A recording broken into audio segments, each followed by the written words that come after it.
Hello, myself Bitisha. A very good morning to all of you from my side and welcome to my weight loss journey. সকালবেলা উঠে fresh হয়ে আগেই খেয়ে নিলাম morning ড্রিঙ্কটা জিরা আর ajwain water. তারপরেই লেগে পড়লাম রান্না বান্না করতে। অফিসের জন্য লাঞ্চ প্যাক করতে হবে। বানিয়েছিলাম রুটি, তার সাথে সবজি আর কিছুটা স্যালাড। লাঞ্চ প্যাক করে নিলাম তাড়াতাড়ি করে, তারপরে এবার লেগে পড়লাম ব্রেকফাস্টের প্রিপারেশনের জন্য। ব্রেকফাস্টে দারুণ ইয়াম্মি একটা জিনিস বানিয়েছিলাম আর ভীষণ হেলদিও, ওটস অমলেট।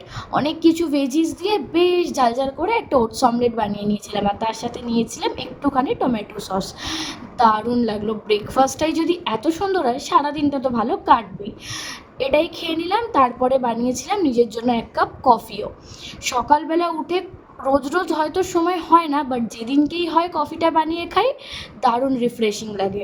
তারপরে বেরিয়ে পড়লাম আমি অফিসে যাওয়ার জন্য। যেই বৃষ্টি কমেছে আবার উঠে গেছে ভীষণ রোদ্দুর। এই রোদ্দুরের মধ্যেই চললাম আমি অফিস। তারপর অফিসে গিয়ে কাজকর্ম সেরে দুপুরবেলাতে লাঞ্চে বসলাম। যে রুটি সবজি, কখনো কখনো নিজেই যেন নিজের রান্নার প্রেমে পড়ে যাই, সত্যি বলছি। কখনো কখনো মনে হয় কি দারুণ রান্না করি আমি। তারপরেই শশা খেয়ে নিলাম। তারপরে কাজকর্ম সেরে এবার বাড়ি ফেরার পালা। বলেইছিলাম কদিন জিমে যেতে পারবো না, তাই অফিস থেকে বাড়ি ফিরে আগে স্নান করলাম, তারপর ডিনারের প্রিপারেশন নিলাম।